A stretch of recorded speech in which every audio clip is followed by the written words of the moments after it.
sebagai Kepala UKPBJ Kota Kediri, aktif juga di berbagai organisasi, di FAKFI, Forum Ahli Kontrak Pemerintah Indonesia, di IFPI, beliau juga aktif, Ikatan Fungsional Pengadaan Indonesia, dan beberapa organisasi terkait lainnya ya Bapak Ibu. Di LKPP juga beliau merangkap ya sebagai Probity Advice, pendamping kontrak juga, dan juga fasilitator ya Pak ya, untuk materi pengadaan barang jasa pemerintah. Baik Bapak Ibu, untuk kegiatan hari ini dilaksanakan dengan skema workshop, jadi nanti akan ada 10 soal. Untuk Bapak Ibu yang menjawab minimal 8 akan diberikan sertifikat workshop gitu ya, 8 ke atas, tapi kalau tidak mencapai nilai itu tenang saja, tetap ada data sertifikatnya, tapi hanya sertifikat seminar online gitu ya Bapak Ibu. Kalau belum mencapai gitu ya nilainya, ulangi aja terus sampai beberapa kali sampai nentuh gitu, angka 8 nanti keluar gitu. Nanti adminnya pasti pilih yang paling gede nilainya. Tenang aja Bapak Ibu. Oke, baik. Kegiatan siang hari ini, nanti narasumber akan menyampaikan materi terkait soal kelola tipe 3 selama kurang lebih 45 menit. Setelah penyampaian materi akan dilanjutkan dengan sesi tanya jawab. Jadi bagi Bapak Ibu yang ingin ikut diskusi gitu ya, menanyakan permasalahan ataupun ada yang kurang jelas gitu ya, bisa mengklik tombol raise hand yang ada di layar Bapak Ibu sekalian. Diskusi akan dipandu oleh moderator, saya sendiri Bapak Ibu, dan nanti untuk Bapak Ibu yang akan bertanya akan diberikan kesempatan. Untuk link absen atau post test akan di-share nanti setelah moderator selesai menyampaikan materi, dan akan ditutup setelah 10 menit setelah acara selesai Bapak Ibu. Jadi jangan lama-lama sebelum acara berakhir mengisi post test sebagai absen. Baik, untuk materi siang ini dengan narasumber Bapak Mukhlis Isnaini, kepada beliau disilakan Pak. Baik, makasih Mas Didi. Bismillahirrahmanirrahim. Assalamualaikum warahmatullahi wabarakatuh. Selamat siang atau sore teman-teman di seluruh Indonesia. Salam pengadaan. Perkenalkan, nama saya Mukhlis Isnaini. Santrinya Pak Muji Santosa nih ya, Mas Didi ya. Baik Bapak Ibu, saya diberikan ini ya untuk berdiskusi lah dengan Bapak Ibu semuanya terkait dengan swaklola tipe 3, yaitu swaklola dengan organisasi kemasyarakatan. Izin share Mas Didi.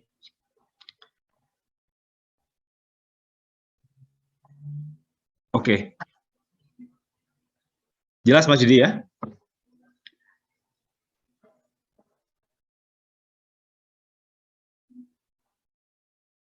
Jelas, baik, oke, siap, makasih. Baik, Bapak Ibu, untuk hari ini kita akan diskusi di webinar ini terkait dengan swaklola tipe 3, yaitu organisasi kemasyarakatan, bahwa kalau regulasi yang pastinya ada di Perpres 16, kemudian ada di perubahan, kemudian secara detail ada di peraturan LKPP nomor 3 tahun 2021, yaitu tentang pedoman swaklola. Kemudian untuk perencanaan, di sana diatur juga tersendiri di peraturan LKPP nomor 11 tahun 2021. Kemudian Bapak Ibu juga telah hadir terkait dengan model dokumen swaklola, yaitu amanat dari peraturan LKPP nomor 3 tahun 2021, bahwa dalam penyelenggaraan swaklola dibutuhkan dokumen swaklola. Nah, ini ketentuan mengenai model dokumen swaklola ditetapkan lebih lanjut dengan keputusan Deputi, yaitu keputusan Deputi nomor 1 nomor 2 tahun 2022. Nah, di sini terdapat beberapa model dokumen, baik itu dokumen swaklola tipe 1, swaklola tipe 2, 3, dan 4. Nah, swaklola tipe 1 ini khusus yang swaklola menggunakan kontrak. Nah, untuk swaklola tipe 1 yang tidak menggunakan kontrak, berarti tidak menggunakan model dokumen swaklola ini.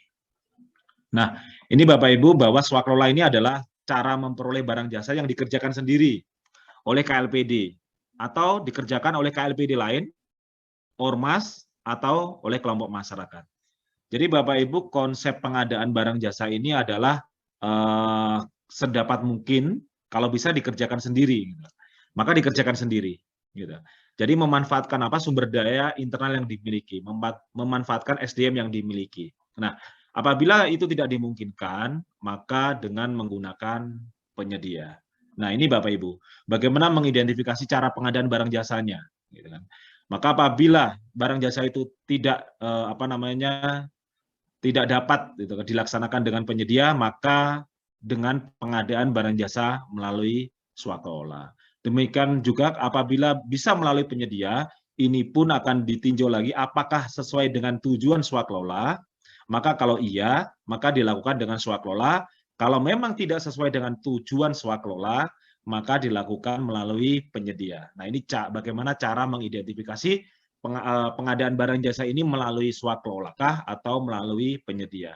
Nah, Bapak Ibu, terkait dengan swaklola tipe 1, 2, 3, nah ini yang terkait dengan organisasi kemasyarakatan, yaitu swaklola tipe 3, yaitu yang direncanakan dan diawasi oleh KLPD, penanggung jawab anggaran yang memiliki anggaran, yaitu merencanakan dan mengawasi, dan yang melaksanakan ini adalah organisasi kemasyarakatan.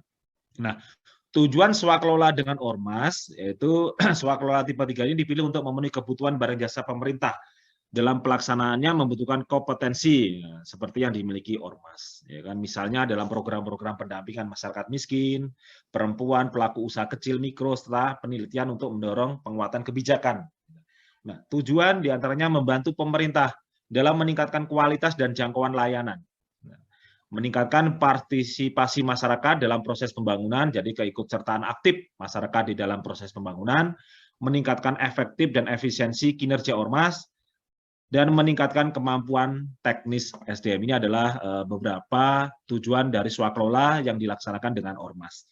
Nah, ini Bapak Ibu contoh barang jasa yang dapat disediakan oleh ormas.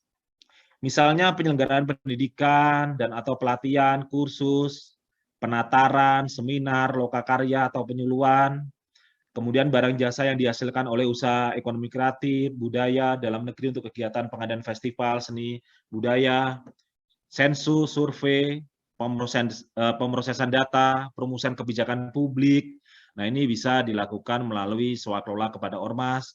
Barang jasa yang dihasilkan oleh ormas atau masyarakat, kerajinan masyarakat, produk penyandang disabilitas, tanaman atau bibit milik masyarakat, produk warga binaan lembaga pemasyarakatan. Nah, ini adalah barang-barang yang dihasilkan oleh ormas, barang jasa yang pelaksanaan pengadaannya memerlukan partisipasi masyarakat. Nah, ini pembangunan, pemeliharaan jalan desa kampung. Nah, ini ormas bisa terlibat, ini kan pemeliharaan saluran irigasi mikro kecil, pengelolaan sampah di pemukiman, atau pembangunan permajaan kebun rakyat. Nah, ini salah beberapa contoh. Nah, Bapak Ibu, keunggulan kompetitif ormas yaitu, nah, ormas yaitu banyak ormas sebenarnya yang di Indonesia ini yang memiliki pengalaman sudah lama ya di beberapa bidang nih.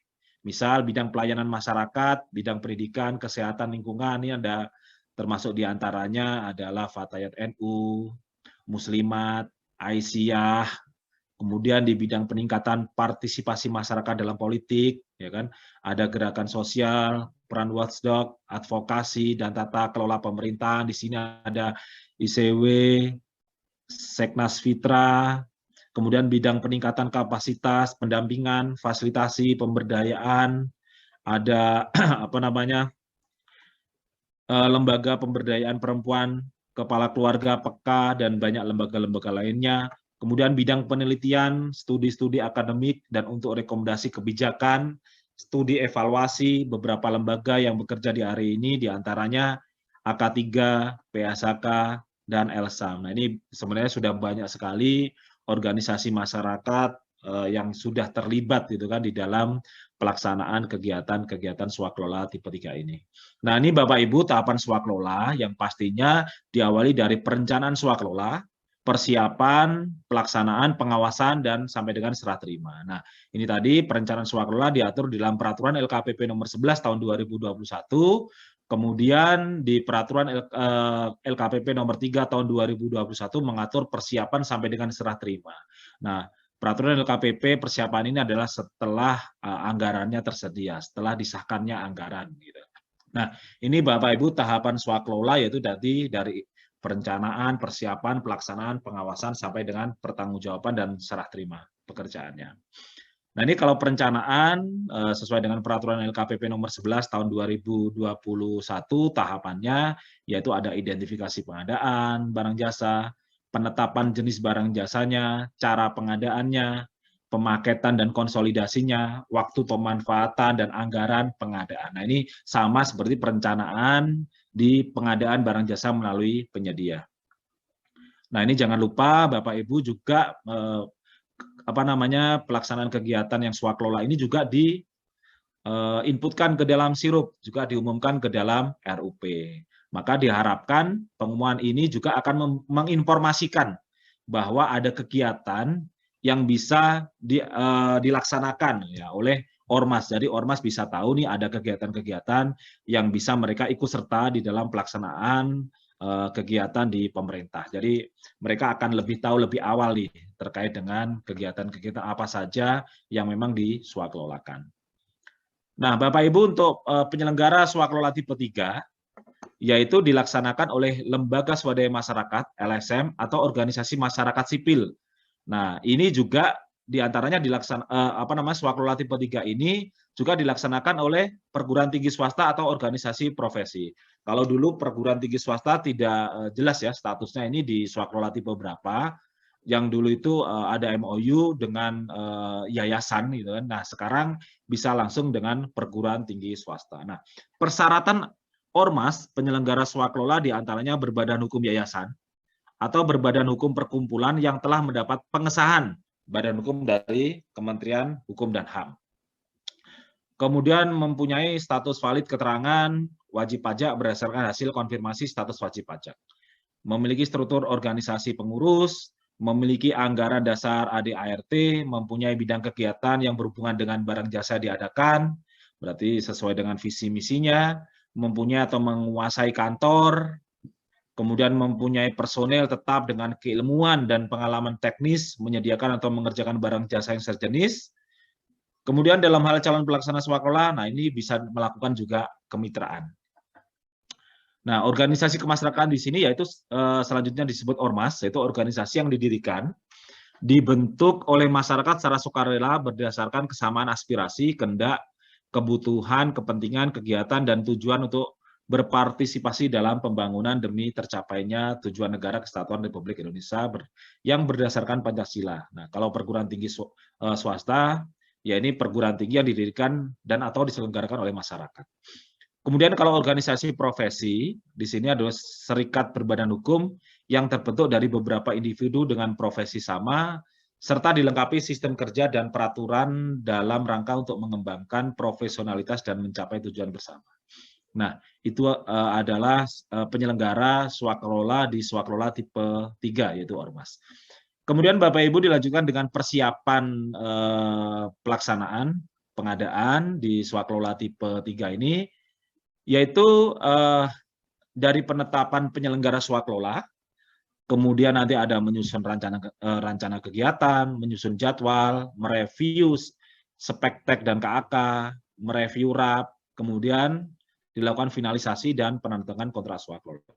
Di swaklola ormas ini, yang tadi disampaikan bahwa tim persiapan, tim pengawas adalah dari KLPD yang mempunyai anggaran, jadi tim persiapan dan tim pengawas ini disusun oleh PPK dan ditetapkan oleh PAKPA yang memiliki anggaran. Kemudian tim pelaksananya yaitu ormas. Tim pelaksana ini ditetapkan oleh pimpinan calon pelaksana swaklola. Nah, ini adalah organisasi masyarakat tersebut, baik perguruan tinggi swasta, organisasi kemasyarakatan. Nah, inilah yang menetapkan tim pelaksananya.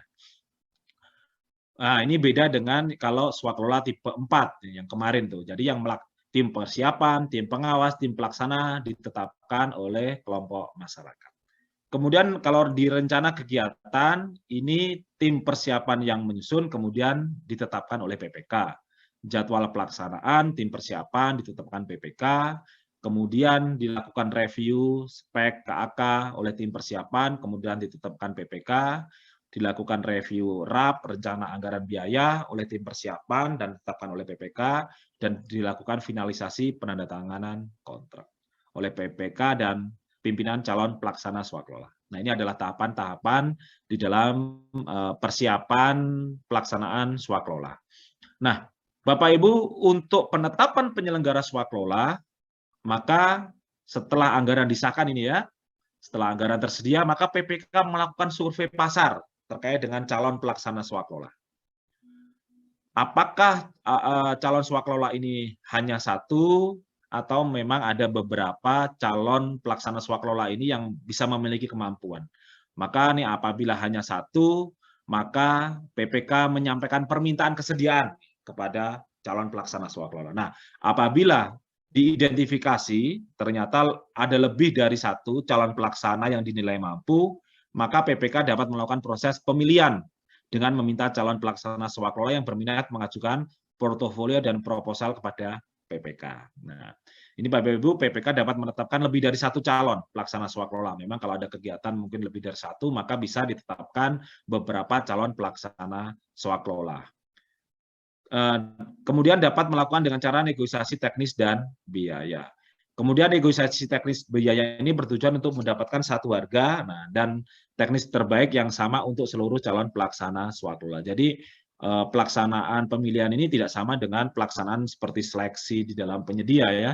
Jadi ini lebih sederhana gitu kan. Jadi lebih diharapkan dengan adanya portofolio, ada negosiasi teknis yang terbaik, maka kita dapat menjajaki terkait dengan kemampuan sejauh mana pelaksana swaklola ormas ini memiliki kemampuan untuk melaksanakan kegiatan kita. Kemudian setelah itu akan ditetapkanlah penetapan calon pelaksana swaklola. Nah, ini Bapak Ibu. Jadi di dalam swaklola tipe 3 ini terdapat dua hal tadi, yaitu apabila setelah diidentifikasi hanya terdapat satu calon pelaksana swaklola, maka cukup dilakukan permintaan kesediaan. Nah, tahapannya PPK menyampaikan permintaan kesediaan, kemudian calon pelaksana swaklola ini menyampaikan kesediaan dan portofolionya, kemudian dilakukan evaluasi portofolio, dan kemudian setelah itu ditetapkan pelaksana swaklola, penetapan tim pelaksana, kemudian penyampaian proposal dan RAP, penyusunan rencana kegiatan dan jadwal pelaksanaan, kemudian direview proposalnya dan RAB-nya, negosiasi teknis, penetapan rencana kegiatan sampai penyusunan rancangan kontrak. Ini di tahapan persiapan. Nah, apabila secara identifikasi ternyata terdapat lebih dari satu pelaksana swaklola yang dinilai mampu oleh PPK, maka proses ini dilakukan proses pemilihan, Bapak Ibu. Nah, proses pemilihan ini berarti disampaikan pengumuman, kemudian di situ ada pemberian penjelasan. Nah, ini seperti unveiling ya. Dan kemudian kalau memang dilakukan ada perubahan di dalam pemberian penjelasan itu, maka perubahan dokumen swaklola tipe 3 dilakukan. Setelah itu semua, maka calon pelaksana swaklola ini menyampaikan portofolio dan proposal. Nah, menyampaikan portofolio dan proposalnya. Kemudian evaluasi portofolio dan proposal, lanjut ke penetapan pelaksana swaklola, penetapan tim pelaksana, penyampaian RAB, penyusunan rencana, sampai dengan penyusunan rancangan kontrak. Jadi kalau lebih dari satu, maka dilakukan proses pemilihan. Nah, ini Bapak Ibu, kalau swaklola tipe 3 yang melalui permintaan kesediaan, ini tadi secara prosesnya. Nah, ini secara tahapan swaklolanya, permintaan kesediaan sampai dengan penandatanganan kontrak. Nah, ini kalau persyaratan dan kriteria evaluasinya. Nah, seperti ini ada ketentuan legalitas badan hukumnya, pajaknya, tempat usahanya, struktur organisasinya, personilnya yang yang memiliki kemampuan tadi, kompetensi tadi. Kemudian kalau memang diperlukan peralatan, ya peralatan apa yang diperlukan di dalam pelaksanaan swaklola tersebut. Nah, ini kalau ada ketentuan kemitraan. Nah, ini ada penyampaian portofolio, perjanjian kemitraan antara calon pelaksana swaklola dengan mitra, dan pemenuhan persyaratan. Nah, ini melalui permintaan kesediaan pun ada unsur evaluasinya, dan unsur evaluasi ini silakan disesuaikan, dan ini hanya sederhana saja, yaitu untuk mengidentifikasi bahwa pelaksana swaklola ini memiliki kemampuan. Jadi pengalaman pelaksana swaklola ini minimal pengalamannya berapa tahun, pengalaman personil tetap sebagai pelaksana swaklola. Nah, ini bisa ditambahkan maupun dikurangi. Jadi unsur evaluasinya tidak sama seperti yang ada di proses seleksi di penyedia ya. Jadi ini hanya sederhana saja untuk memberikan keyakinan bahwa pelaksana swaklola ini memiliki kemampuan untuk melaksanakan swaklola tersebut. Nah, kemudian yang apabila identifikasi pelaksana swaklola itu ada lebih dari satu calon pelaksana swaklola, maka melalui pemilihan calon pelaksana swaklola. Nah, ini tadi dari tahap pengumuman sampai dengan tanda tangan kontrak. Nah, ini sama terkait dengan persyaratan dan kriteria evaluasinya dari legalitas badan hukum, pajak, struktur organisasi, personil, dan peralatan. Nah, ini juga kemitraan. Nah, ini Bapak Ibu terkait dengan unsur penilaian.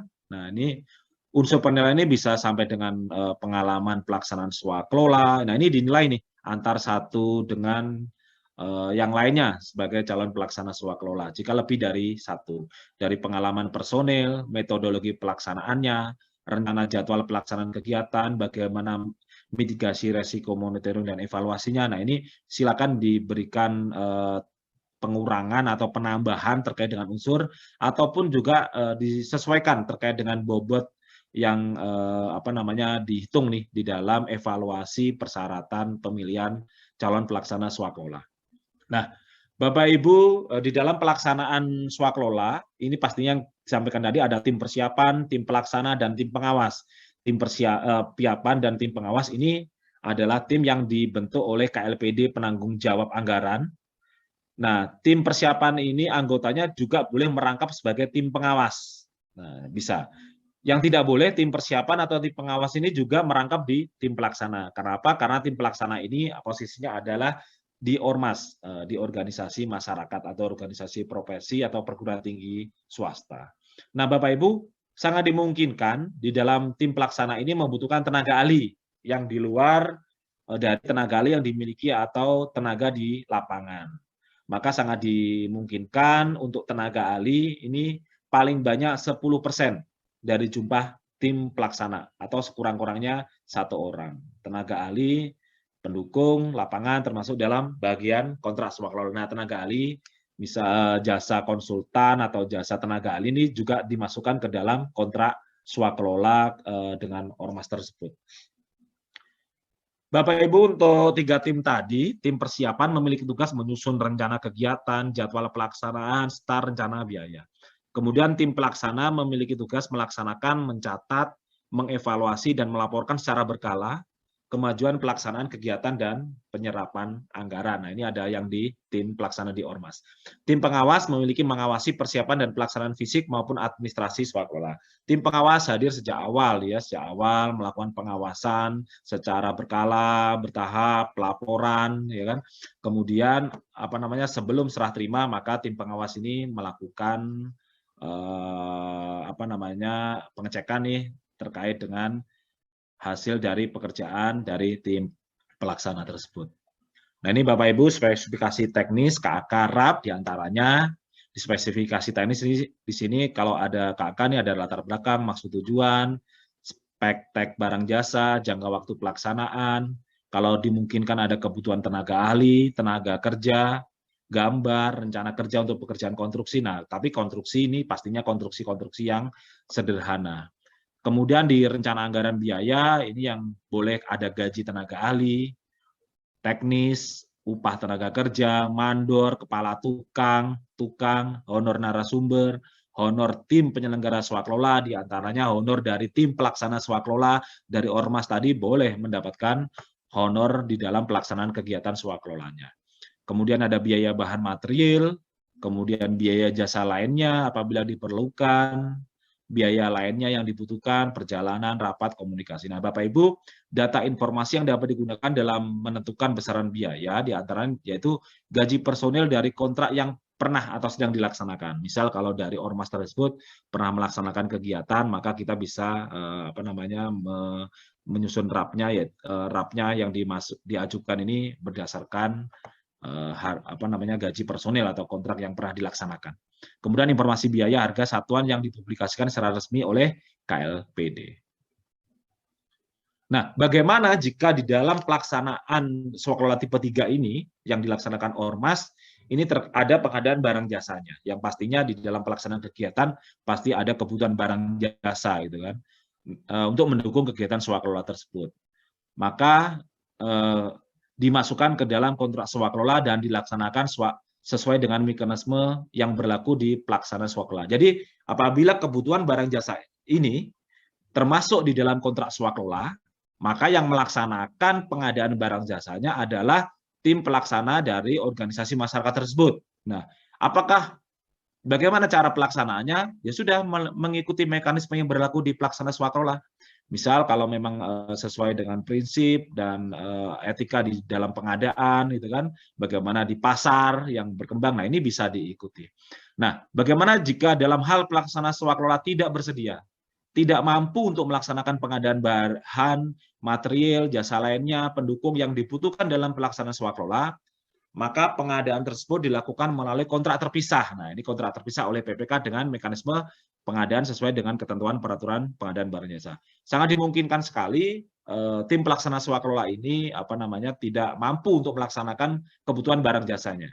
Maka bisa saja kebutuhan barang jasa ini terpisah dari kontrak swaklola tersebut. Jadi siapa yang melaksanakan? Yang melaksanakan adalah PPK di KLPD yang memiliki anggaran tersebut.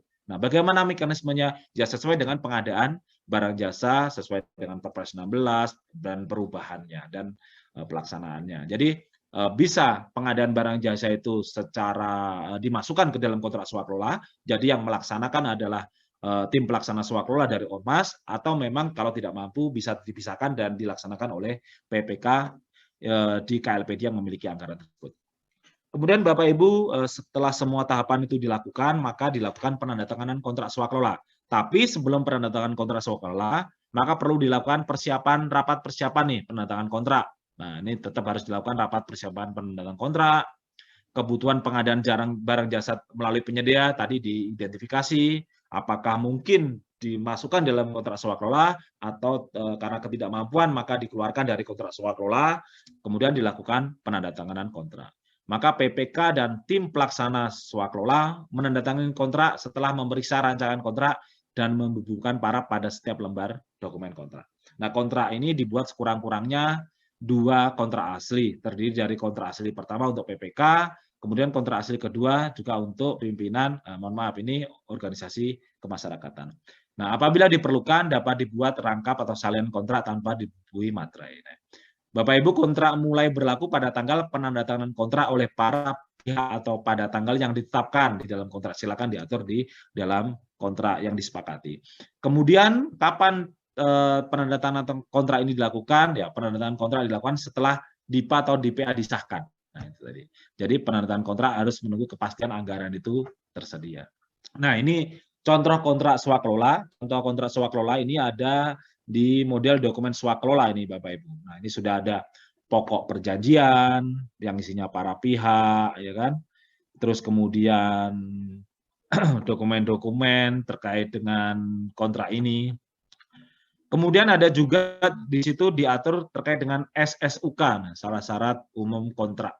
Kemudian juga ada SSKK, yang SSKK dan SSUK ini nggak sama nih Bapak Ibu ya, yang ada di penyedia. Nah, ini lebih sederhana, lebih sederhana lah gitu kan, nggak terlalu kompleks yang diatur di dalam kontrak dengan penyedia.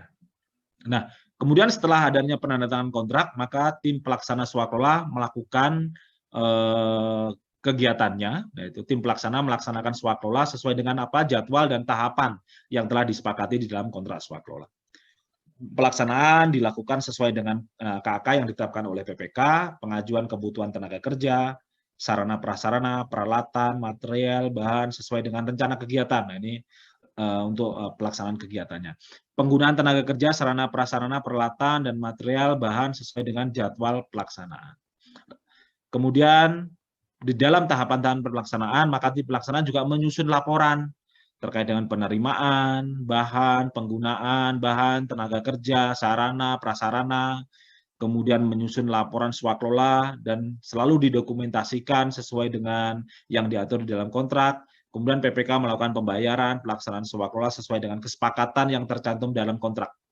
Nah, jadi terkait dengan pembayaran, maka harus mengikuti ketentuan dalam kontrak. Mau dibayar di awal, secara termin, itu mengikuti ketentuan di dalam kontrak. Bapak Ibu, kegiatan ormas pelaksana swaklola ini dilarang mengalihkan pekerjaan utama kepada pihak lain. Di dalam pelaksanaan swaklola, maka memperhatikan hal pelaksanaan dilakukan sesuai dengan KK, pengajuan kebutuhan tadi, penggunaan tenaga kerja, menyusun laporan dokumentasi, pelaksanaan swaklola di dalam mengalihkan, dan PPK melakukan pembayaran sesuai dengan kesepakatan di swaklola. Nah, setelah pelaksanaan kegiatan itu dilakukan, maka di sini adalah ada pengawasan nih Bapak Ibu. Nah, ini di pengawasan ini secara berkala, secara bertahap berkala. Jadi kemajuan pelaksanaan dan penggunaan keuangan, ini tim pelaksana melakukan laporan berkala kepada PPK. Kemudian tim pelaksana hasil pekerjaan swaklola, maka tim pelaksana menyampaikan kepada PPK. Di sini tim pengawas melakukan mengecek, mengukur kemajuan pelaksanaan swaklola, menganalisa perkembangan swaklola, mengambil tindak lanjut terhadap kejadian, isu-isu, dan kesempatan dalam menyelesaikan swaklola. Nah, ini tim pengawas melakukan pengawasan, tidak hanya di akhir kehadiran dari tim pengawas ini. Jadi di dalam tahapan-tahapan swaklola ini di sini tim pengawas hadir gitu kan. Tim pengawas mengawasi terkait dengan administrasi, teknis, dan keuangan sejak persiapan, pelaksanaan sampai dengan serah terimanya. Nah, itu meliputi verifikasi administrasi, dokumen, pelaporan, pengawasan teknis, pelaksanaan dan hasil swaklola untuk mengetahui realisasi fisik, kemudian pengawasan tertib administrasi keuangan. Nah, apabila memang tim pengawas ini menemukan ada hal-hal yang memang tidak sesuai, maka menyampaikan laporan dan memberikan rekomendasi kepada PPK dan tim persiapan atau tim pelaksana untuk segera mengambil tindakan korektif di dalam pelaksanaan swaklola tersebut. Nah, ini Bapak Ibu, setelah semuanya serah terima pekerjaan selesai 100%, maka pemeriksaan hasil pekerjaan dilakukan oleh tim pengawas.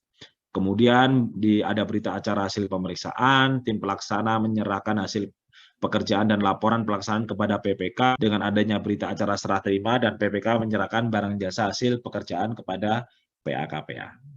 Jangan lupa di dalam pelaksanaan swaklola juga ada dilakukan pencatatan swaklola untuk secara tertib administrasi di dalam pelaksana di SPSE-nya. Nah, juga terdapat sanksi nih Bapak Ibu di dalam swaklola. Sanksi dapat dikenakan kepada penyelenggara swaklola atas adanya pelanggaran penyelenggaraan swaklola berdasarkan penilaian yang dilakukan oleh PPK terhadap penyelenggara swaklola atau tim pelaksana swaklola.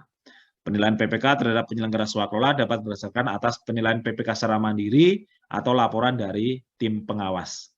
Penyelenggara swaklola, pelaksana swaklola terbukti melakukan pelanggaran atas penyelenggaraan swaklola, dikenakan pembatalan sebagai penyelenggara swaklola. Jadi dibatalkan nih kontrak swaklolanya. Kemudian pengenaan sanksi sesuai dengan ketentuan. Nah, ini kalau swaklola tipe 1 sesuai dengan peraturan undang-undangan karena KLPD nih ya, pegawainya yang melaksanakan swaklolanya, atau sesuai dengan ketentuan yang tercantum dalam kontrak apabila itu ada di tipe 2, tipe 3 dan di tipe 4. Nah, ini Bapak Ibu. Apa perbedaan swaklola tipe 3 dengan swaklola tipe 4? Nah, ini yang pastinya itu tadi di dalam sisi tim penyelenggara swaklolanya.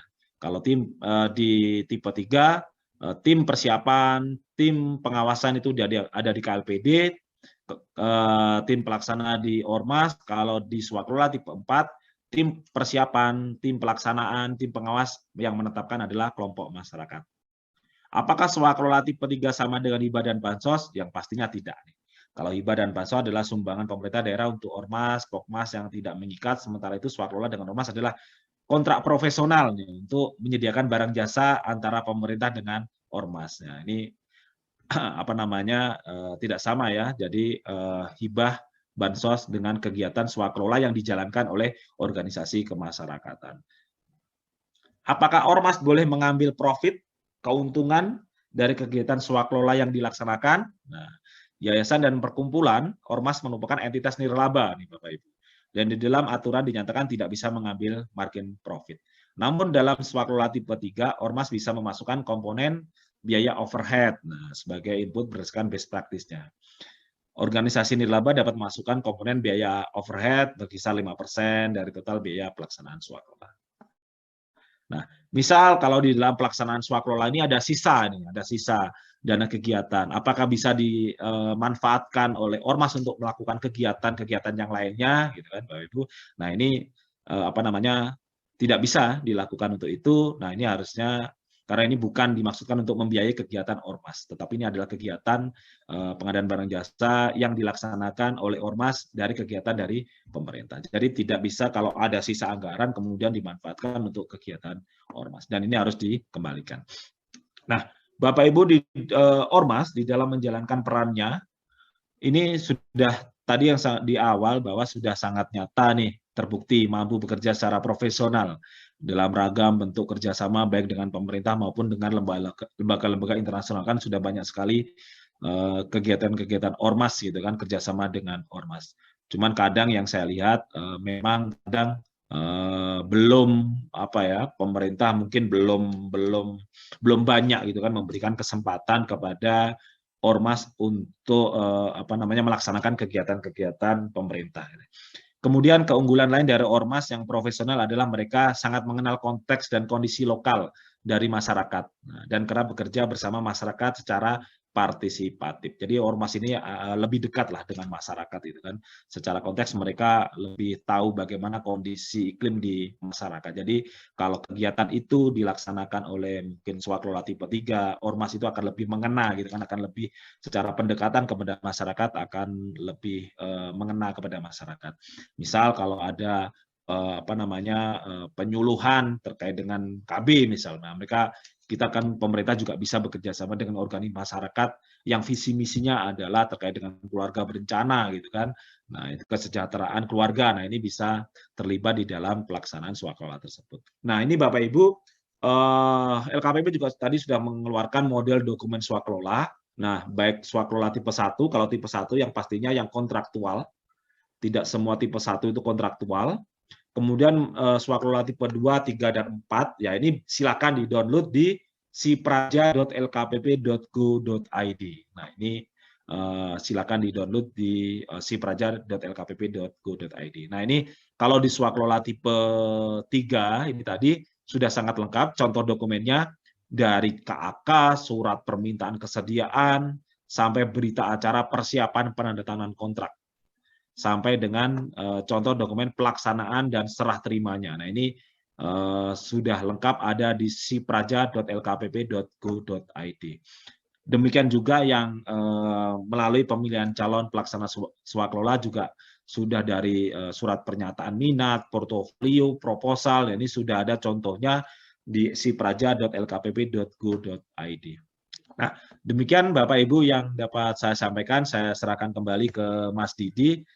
Kita diskusi apa namanya sebenarnya swakelola tipe 3 ini banyak sekali luar biasa, cuman kesempatan ini yang kadang kurang gitu. Kita mungkin pemerintah kurang percaya aja sama mereka. Saya kemarin juga diskusi dengan ormas kelompok ya, ormas dari disabilitas ya. Saya betapa luar biasanya mereka semangat gitu kan, dengan visi misinya juga ingin bekerja sama dengan pemerintah. Saya kembalikan Mas Didi untuk kita diskusi. Terima kasih. Baik, terima kasih Pak Muklis, luar biasa ngebut tadi ya, kurang lebih sekitar 40 menit ya Bapak Ibu materi disampaikan. Padahal saya lihat di paparan itu sekitar 50 slide itu, 50-an slide. Luar biasa Pak Muklis.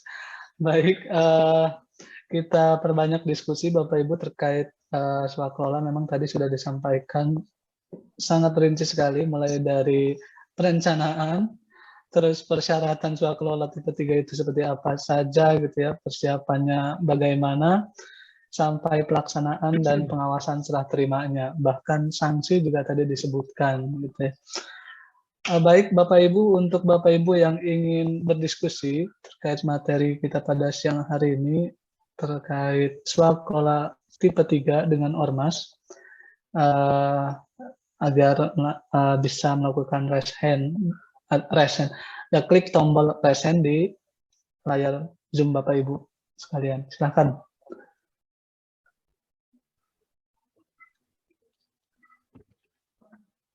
Ada Bapak Ibu?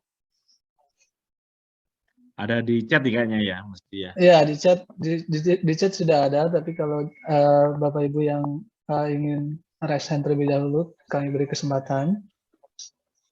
Atau kita beralih ke room chat saja ini, belum Pak Muklis ya. Ya, sambil menunggu teman-teman diskusi deh, nanti bergabung. Iya. Di chat dulu Mas Didi ya.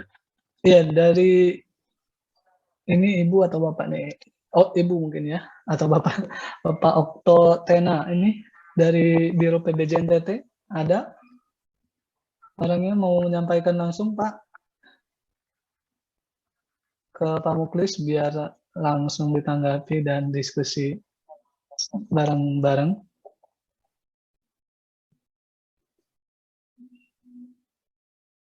Oke, kita bacakan saja kalau gitu ya Pak Okto, atau mau disampaikan langsung? Ya, ya. Ya, kita bacakan saja.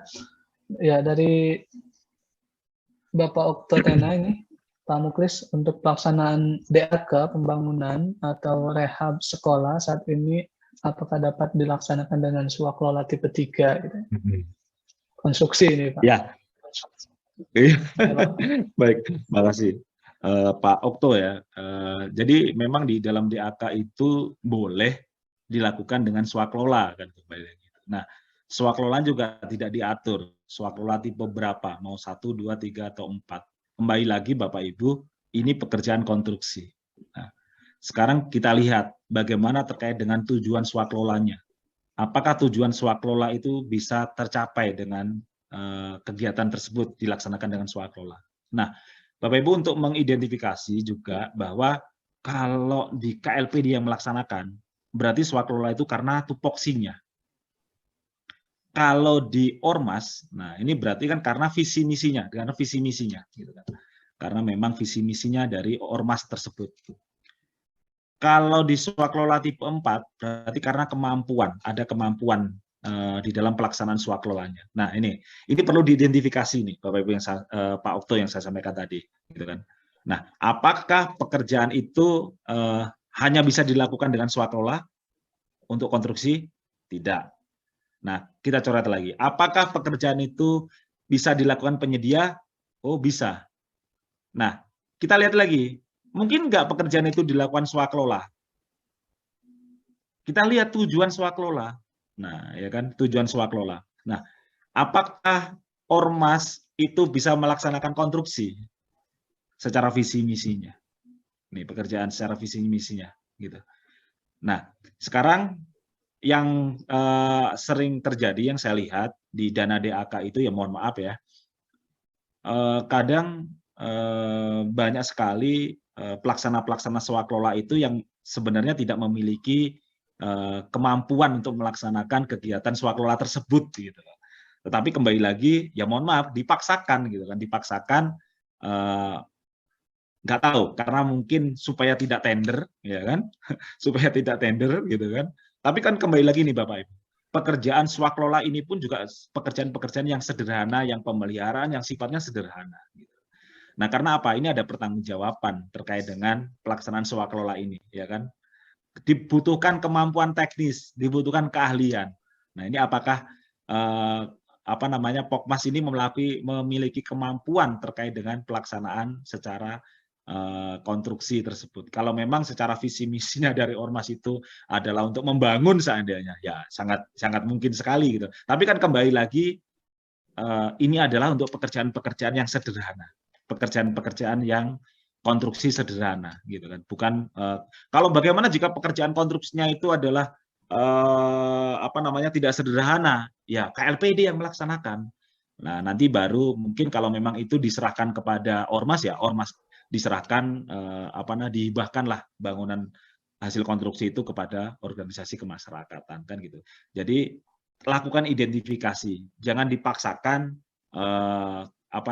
supaya tidak tender, dilakukanlah swakelola gitu. Mungkin gitu sih Mas Didi gitu. Ya, baik. Dari Pak Okto ada tanggapan Pak? Silakan kalau mau menanggapi. Atau sudah cukup ya. Memang ya menghindari ya. Memang untuk menghindari ini ya Pak ya, jangan sampai di swakelola juga ada subkon gitu. Jadi karena tidak ahli dilempar lagi ke yang lain.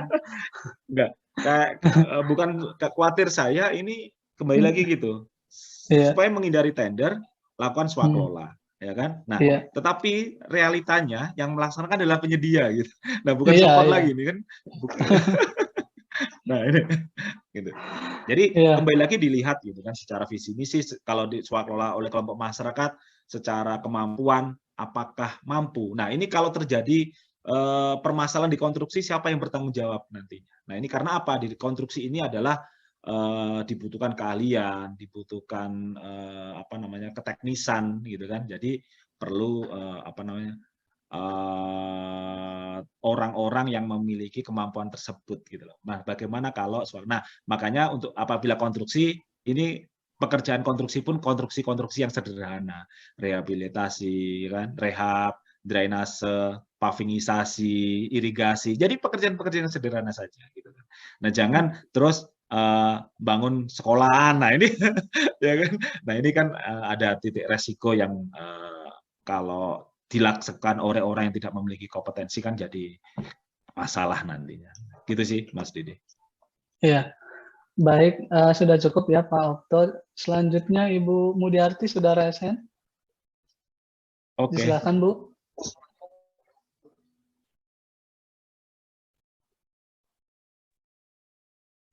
Selamat sore Pak Muklis. Selamat sore Bu Mudiarti. Izin bertanya Pak. Pak, Siap, di kami diskusi, ada Bu. dana hibah yang di APBD-kan. Itu ada di DPA distrik. Belanja barang untuk diserahkan kepada masyarakat berupa ternak sapi, jantan dan betina. Itu juga peruntukannya nanti untuk masyarakat. Artinya dikelola masyarakat, kemudian mungkin bagi hasil kah seperti itu kah? Itu ada di DPA murni, apakah itu bisa dilaksanakan secara swakelola Pak? Atau pengadaan langsung, di kami kan ada lex spesialis tuh, sampai dengan 1 miliar itu pengadaan langsung atau bisa swakelola? Izin Pak jawabannya, terima kasih. Ya. Jadi gini Bu ya, ini pengadaan sapi kemudian setelah itu dihibahkan gitu ya? Ya. Iya, untuk masyarakat Pak. Nanti masyarakat yang bukan proses memelihara gitu ya? Jadi proses kegiatan gitu ya? Ada proses kegiatannya gitu ya? Ada Pak. Nanti setelah sapi itu diadakan, nanti diserahkan ke masyarakat untuk dipelihara oleh masyarakat. Begitu. Iya, kalau dari sisi pengadaannya itu tadi kan karena anggaran mungkin kalau anggarannya itu masih di KLPD-nya dan nanti baru diserahkan setelah diadakan oleh KLPD, berarti kan pengadaan sapinya kan sesuai dengan ketentuan itu tadi ya, ketentuan kalau di Papua kan ada lex spesialisnya gitu kan, nah, baru diserahkan gitu. Nah, bagaimana pelaksanaan pengelolaannya itu ya berarti kan kelompok masyarakat itu kan yang melaksanakan melaksanakan ini pembibitan, bukan pembibitan ya, melaksanakan apa ini Pelihara, kegiatan beranak, dan pemeliharaan. Nah, itu kan dari ya, pemeliharaan. ya di kelompok aja seperti kayak kelompok tani, kelompok masyarakat itu kan. Nah, ini ya berarti kan kelompok masyarakat jatuhnya kan, bukan di organisasi Iya. kemasyarakatan gitu kan. Nah, di kelompok masyarakat ini dibentuk oleh mereka ya kan, kemudian ditetapkan nih atau disahkan, dikukuhkan oleh kalau ini ya pertanian, dinas pertanian terkait dengan keberadaan kelompok masyarakat ini gitu kan, sehingga kelompok masyarakat inilah yang melaksanakan kegiatan tersebut gitu kan. Gitu saja sih Bu sebenarnya. Berarti prosesnya tetap pengadaan langsung ya? Nah, ini sapinya ini mau ditaruh di mana gitu kan kegiatan ini. Sapinya mau ini ditaruh dikasih ke petani-petani di kampung-kampung. Nah, prosesnya ini ada kontrak sapinya. Mungkin nggak kelompok masyarakat ini juga melaksanakan pengadaan sapi kayak gitu? Apakah Kalau bisa di dalam kontrak swakelola? Mungkin tidak ya. Nggak mungkin kan? Bisa jadi, Nah, bisa jadi, kan bisa tidak. Nah, berarti kan ada resiko itu kan tadi kan, kalau dalam jumlah besar itu kan ada resiko untuk pemenuhan sapi tersebut. Kalau memang seperti itu berarti kan pengadaannya dilakukan oleh perangkat daerah gitu kan. Kemudian baru setelah pengadaannya kan baru diserahkan kepada masyarakat untuk melaksanakan kegiatan tersebut gitu kan. Nah, maka itu dilakukan identifikasi itu tadi. Mungkin enggak ya seperti itu. Gitu sih, Bu. Siap, terima kasih Pak Muklis atas jawabannya. Ya, terima kasih Bu Mundiarti. Ya. Baik, dari Bapak Ibu yang lainnya ada yang ingin raise hand untuk diskusi langsung dengan Pak Muklis? Kalau tidak ada, kami beralih ke chat Zoom. Ya, Bu Elis Komarasari, dari mana Bu? Silahkan.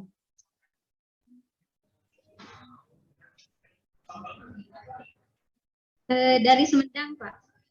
Iya. Silakan, Bu. Selamat sore. Gimana, Bu Elis? Sore, Bu Elis. Pak Muji, tadinya mau nanya langsung di Jogja, tapi ternyata nggak bisa ke sana, Pak.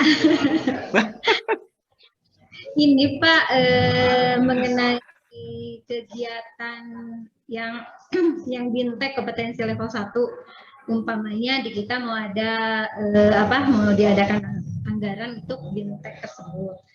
Nah kan lembaga pelatihannya kan banyak ya Pak ya. Kalau di Sumedang sendiri sampai saat ini tidak ada. Kalau di Bandung mungkin ada gitu. Nah pemilihannya harus seperti apa gitu Pak? Yang untuk bintek kompetensi level 1 itu kan bisa aja dengan MSTC atau dengan siapa gitu kan bisa. Cuman yang dijadikan dasar pemilihannya seperti apa? Terus yang kedua ini lebih ke pengalaman kemarin Pak, lebih ke studi kasus. Jadi kemarin di Kabupaten Sumedang itu kita mau mengirimkan untuk magang ke Jepang Pak, 50 orang kalau tidak salah. Terus untuk lembaga yang untuk pelatihan magang ke Jepang itu kan ada tiga lembaga. Tapi mereka terbatas dengan kapasitasnya, umpamanya yang A hanya 20, yang B hanya 20 gitu, terus yang C juga sama hanya 20 orang. Akhirnya kita sepakat bahwa itu semua dibagi 3 gitu Pak. Apakah boleh seperti itu atau seperti apa seharusnya? Nggak apa-apa, rada banyak ya Pak ya. Terus yang selanjutnya mengenai pajak Pak. Yang mengenai pajak di swakelola ini seperti apa? Terus juga yang selanjutnya yang selalu membuat saya bingung ketika kita pengadaan itu melalui swakelola, yang tadi seperti disampaikan, yang bintek umpamanya, kan biasanya kalau lembaga pelatihan itu menawarkan paket paket ya Pak ya, di dalam umpamanya per orang 4 juta umpamanya kan, mereka tidak menyampaikan rinciannya seperti apa. Apakah kita nanti sebagai pengguna harus meminta rinciannya, ataukah memang berdasarkan penawaran saja, umpamanya dari lembaga pelatihan ini 4 juta, yang lainnya berapa gitu. ataukah kita harus juga mengetahui rincian pemakaiannya gitu Pak? Atau hanya paket aja? Terus nggak apa-apa ya Pak ya, satu lagi yang mengenai pengalaman Pak, apakah ormas nanti yang kita pilih ini wajib memiliki pengalaman, ataukah misalnya di Kabupaten Sumedang ada salah satu ormas yang memang bisa mengerjakan itu, tapi ternyata dia belum mempunyai pengalaman gitu. Apakah kita bisa memakai ormas yang ada di Kabupaten Sumedang, atau harus dari ormas lain yang memang sudah ada pengalamannya? Mungkin sekian Pak, terima kasih. Ya, masih Bu Elis. Baik. Ya, ini pertanyaannya sebenarnya campur ini ya Pak ya. Nanti mungkin akan ada sebagian yang dijawab Pak Muji, sebagian Pak Muklis. Tapi yang terkait swaklola-nya dulu. Mungkin ya, dari sisi Pak Muklis. Ya, silakan Pak. Ya. Tadi itu terkait dengan BIMTEK sebenarnya kan bisa juga dengan biaya kepesertaan di situ kan. Nah, biaya kepesertaan itu kan sebenarnya juga di pengadaan yang dikecualikan gitu kan, pengadaan yang dikecualikan gitu kan, bisa saja. Nah, mau ikut acaranya BIMTEK Pak Muji gitu kan, ya bisa saja dengan biaya kepesertaan di dalam anggaran kita gitu kan, ya langsung saja gitu kan. Nah, apakah juga harus tanya, nah ini biaya dari awal harus sudah ditentukan ya Pak ya, ini mau biaya kepesertaan atau mau swaklola tipe 3 gitu.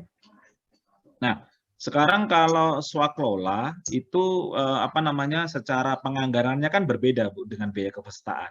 Kalau biaya kepesertaan kan berarti kan secara kegiatan kan memang ada kegiatan nih gitu kan, kita ikut serta di dalamnya gitu, atau memang kita merancang untuk biaya kepesertaan gitu kan di dalam kegiatan BIMTEK itu. Nah, kalau swaklola, nah ini kan berarti kan secara kebutuhan ini kan masih belum, dari awal kan penyusunan RAP ini kan minta nih dari pengajuan dari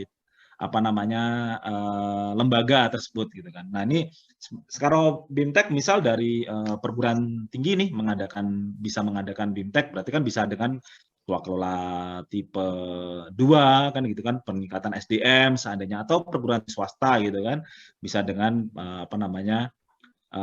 dengan terkait dengan biaya ini kan harus ada rinci ya, RAP terkait dengan biaya gitu kan.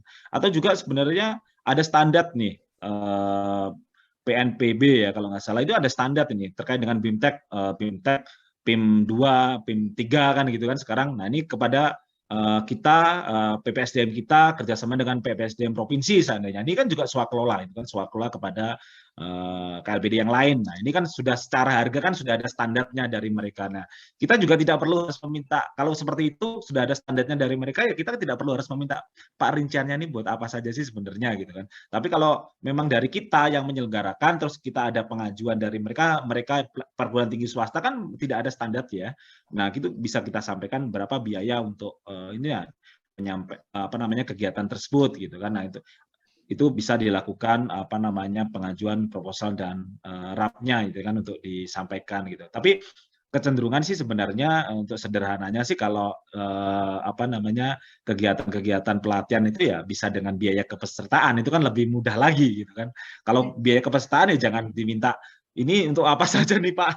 Nah, ini ya enggak lah, itu sudah standarnya dari dari penyelenggara kegiatan tersebut gitu kan. Nah, terus kemudian kalau biaya kepesertaan bagaimana dengan pajaknya ya? Pajaknya itu ya urusan penyelenggaranya gitu kan. Kita tidak mengenakan tidak memungut untuk biaya kepesertaan tersebut gitu. Nah, bagaimana kalau terkait dengan pajak dari swaklola tipe 3 ormas? Nah, ini sebenarnya saya nggak mau jawab aja lah, biar Bu Elis baca biar dengarkan di YouTube-nya Bang Manda kemarin gitu kan.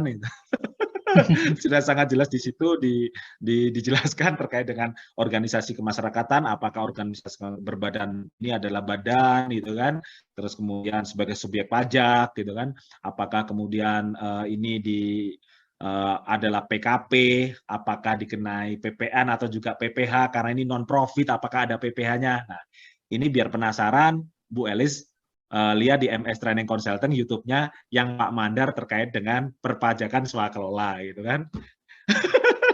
Gitu sih Mas Didi. Kalau Pak Muji mau menambahkan silakan. Gimana? Udah Ya. nyimak.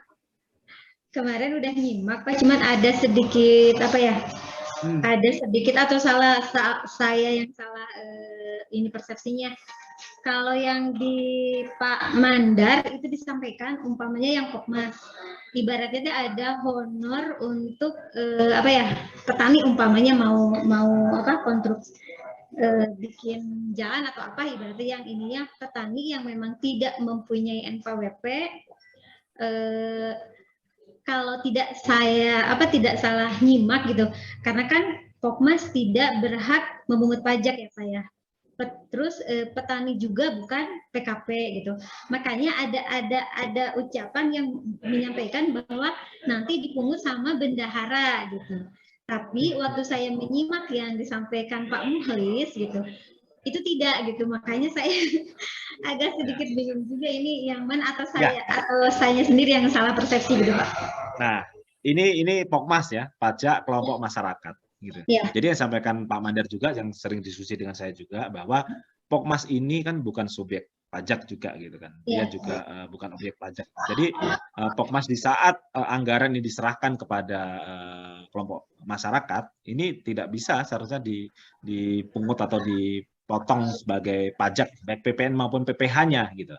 Karena sebenarnya pajak itu kan dipotong kan di saat transaksinya gitu kan. Nah, bagaimana jika Pokmas ini bertransaksi dengan penyedia?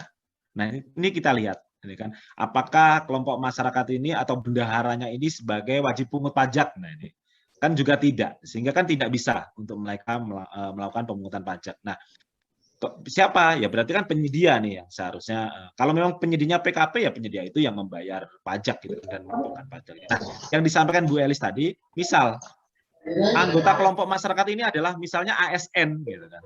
ASN ini kan apa namanya dikenai pajak gitu kan, saya sebagai kelompok masyarakat. Nah ini ada loss ini nanti, loss. Apakah bendahara Pokmas bisa memungut pajak saya gitu kan terkait honor yang saya terima? Tidak bisa. Siapa gitu kan? Berarti kan saya gitu kan yang harus saya melaporkan gitu kan.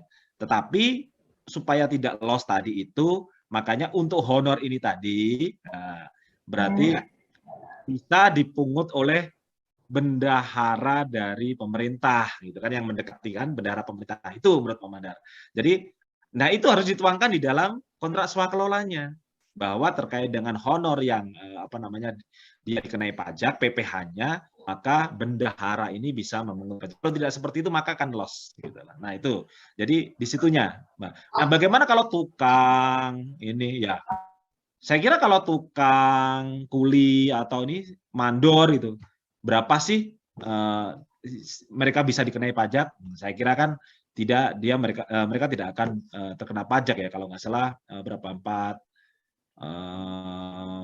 berapa ya, kalau saya agak lupa nih, kalau untuk pajak tukang mandor ini, saya kira berapa tukang mandor menerimanya dalam 1 hari perhitungannya kan tidak sampai terkena pajak gitu kan. Jadi itu tadi yang kemungkinan loss itu adalah apabila saya sebagai anggota kelompok masyarakat nih, karena nah ini kena pajak gitu. Nah ini siapa ini gitu. Tapi kalau tukang ini ya jelasnya tidak kayaknya tidak dimungkinkan lah mereka karena penghasilan yang diterima. Kayaknya di situ. Tapi kalau kelompok masyarakat dari awal ya seharusnya tidak ada pemungutan pajak gitu, pemotongan pajak gitu. Karena Pokmas itu bukan wajib, dan Pokmas itu bukan entitas juga badan gitu, karena Pokmas ini juga tidak bisa diterbitkan NPWP. Nah ini juga masih banyak sekali apa namanya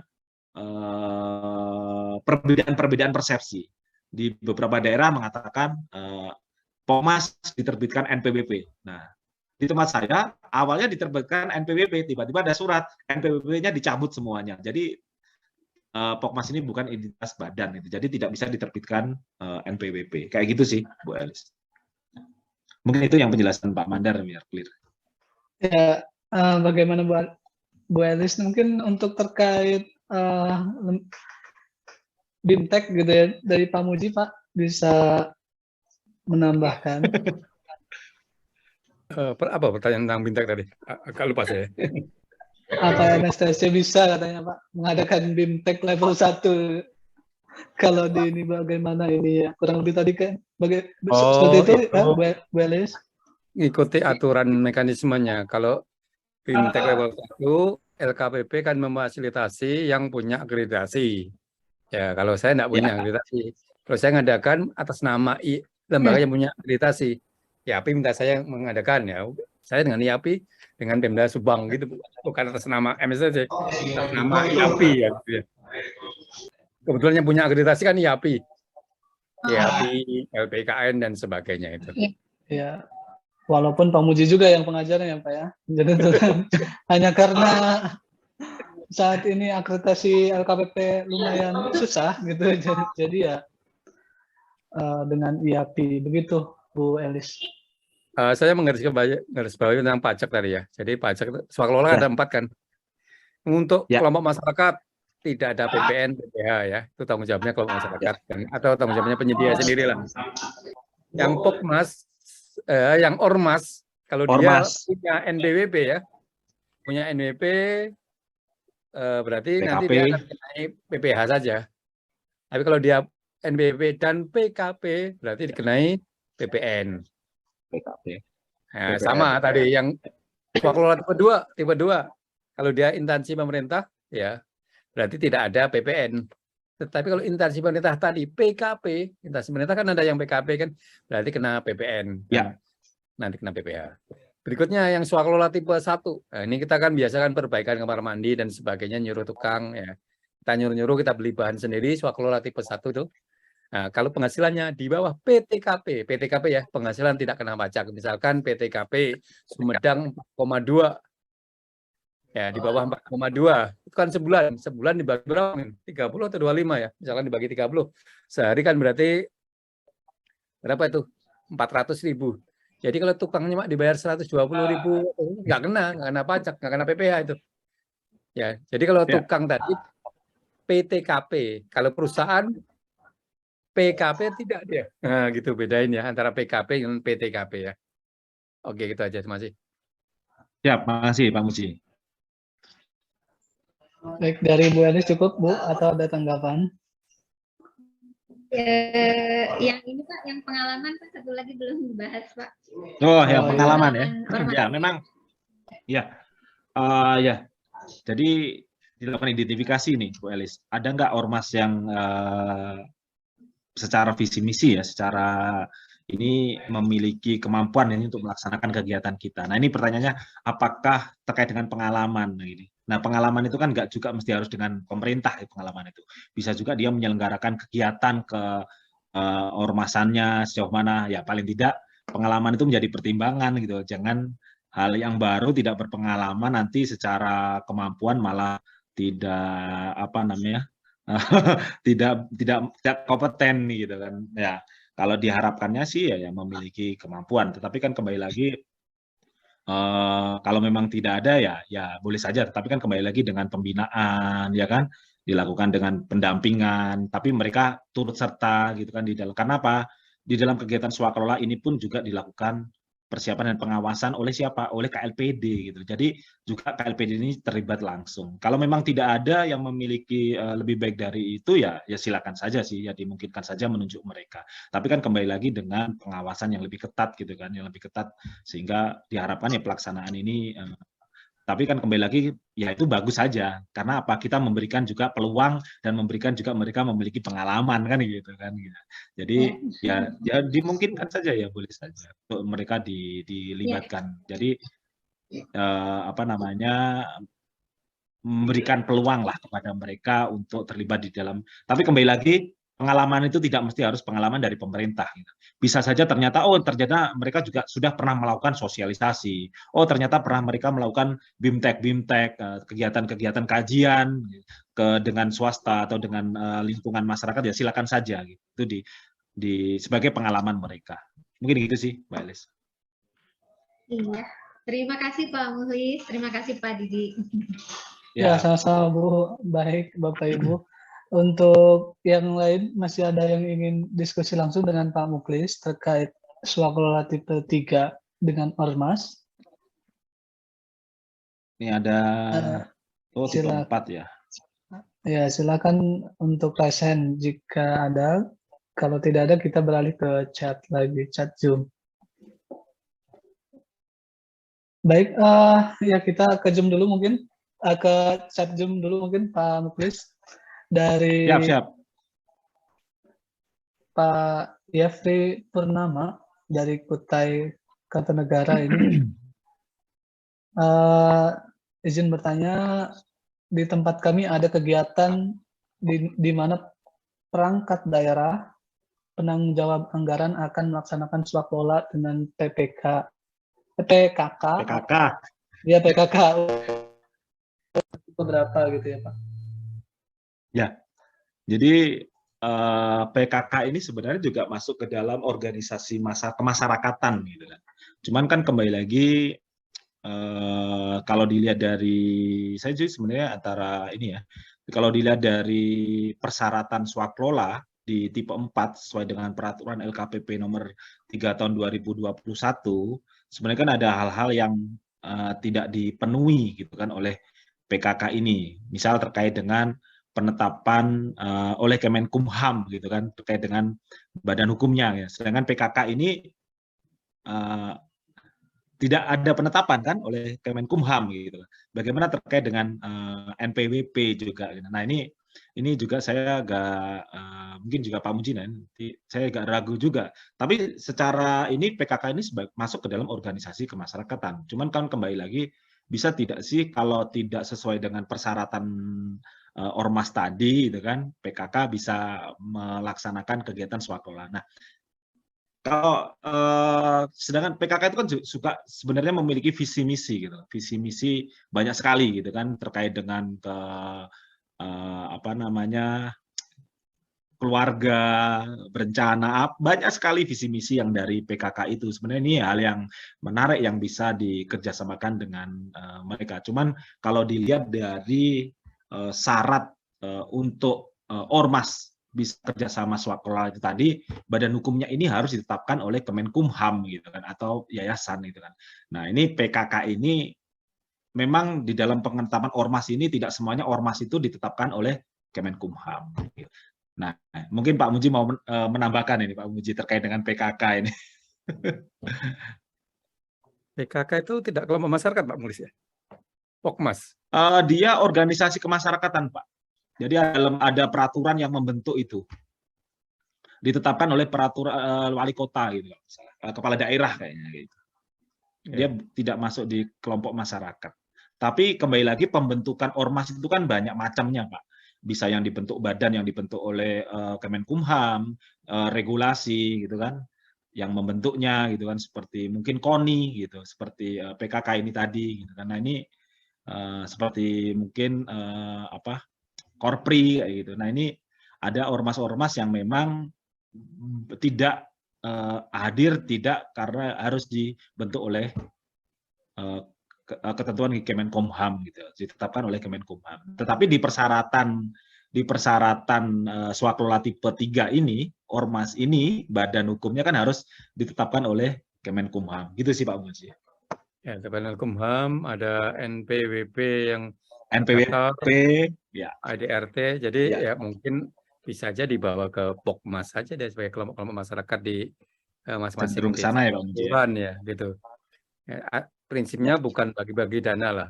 Prinsipnya adalah bagaimana pemberdayaan masyarakat, ya kemampuan masyarakat, gitu ya, pencapaian apa target-target untuk kelompok-kelompok masyarakat tadi yang diperhitungkan tadi, gitu mungkin. Bisa, bisa. Ya, tapi masih Pak Muji. Ya, gitu. Ya. Baik. Terima mungkin kasih itu. Pak Muklis dan Pak Muji. Dari Pak Yefri mungkin ada yang ingin ditanggapi Pak? Atau ingin mendetailkan lebih terkait permasalahannya? Atau kita lanjut ke pertanyaan selanjutnya?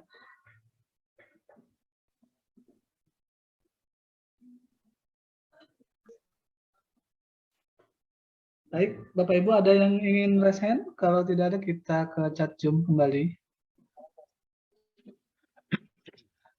Yang tipe 4 boleh ya Pak? Pak Muklis ini selingan. Ya boleh.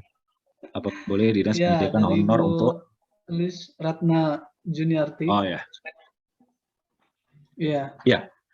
Jadi ini terkait. Bu Elis, nah, Bu, ini iya Bu Elis.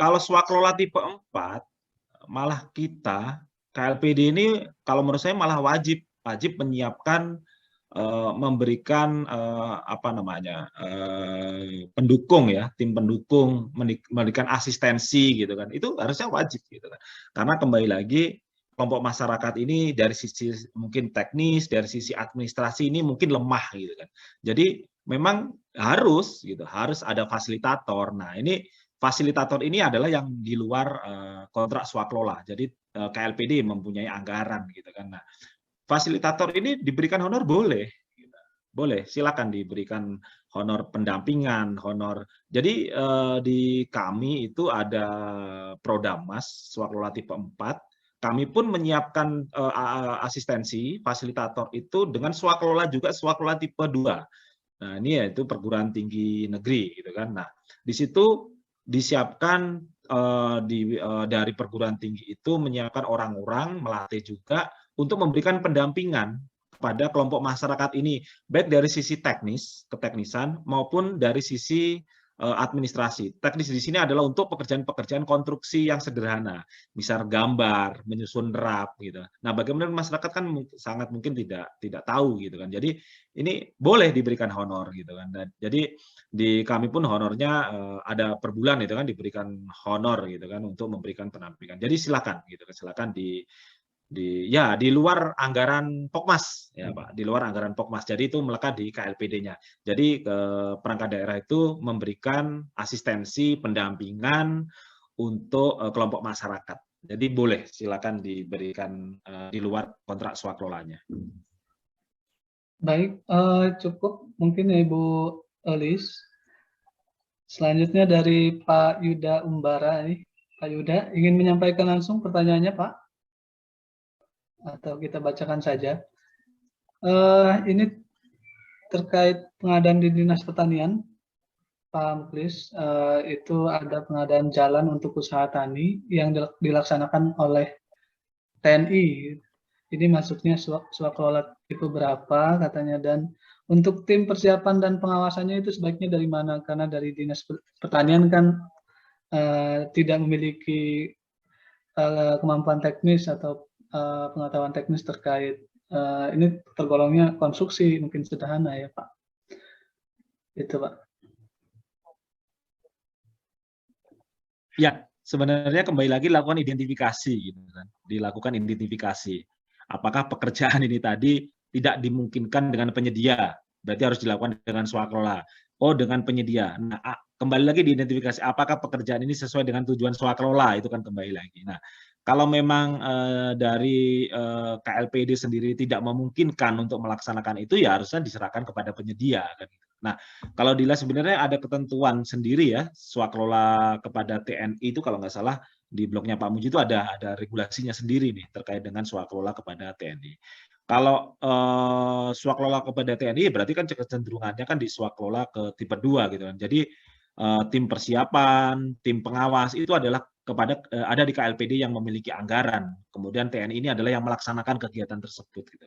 Tapi secara detail ada di regulasi sendiri yang terkait dengan swakelola kepada TNI, mungkin terkait dengan bagaimana penganggaran dan penganggarannya gitu.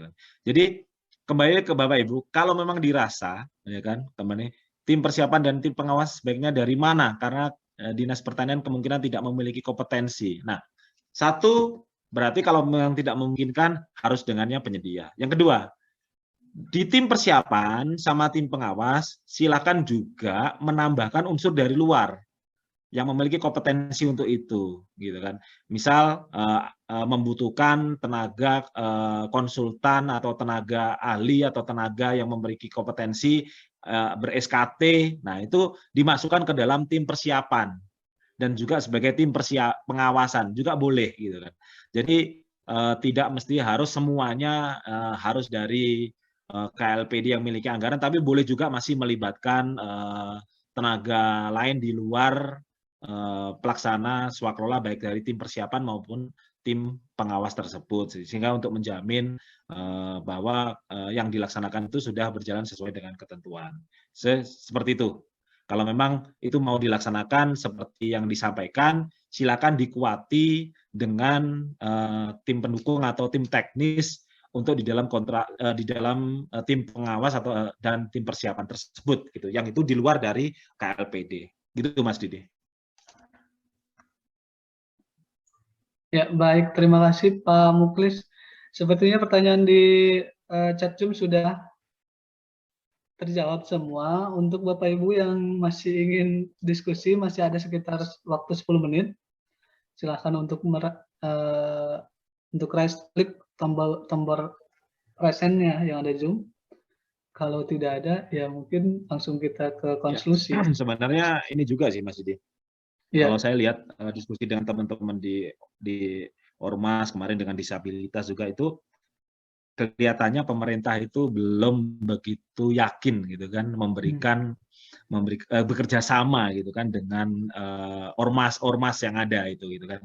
Ya, seakan-akan mereka dianggap momok gitu kan. Mohon maaf gitu kan, seakan-akan mereka tidak bisa gitu kan. Jadi sangat luar biasa kalau kita berdiskusi dengan mereka. Saya kemarin berdiskusi dengan disabilitas gitu. Jadi mereka itu luar biasa. Mereka malah bukan dari pemerintah daerahnya gitu loh. Mereka malah dari ada anggaran internasional, dari lembaga-lembaga internasional. Ya, luar biasa mereka bisa bekerja sama dengan mereka gitu loh. Jadi malah sebenarnya output mereka luar biasa. Cuma kenapa pemerintah tidak memberikan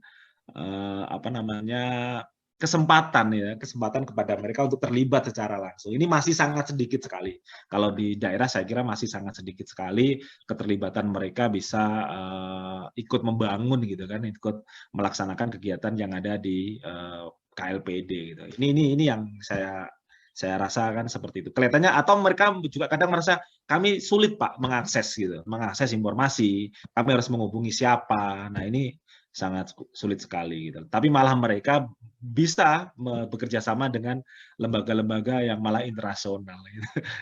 Itu luar biasa sekali buat Iya, benar Pak.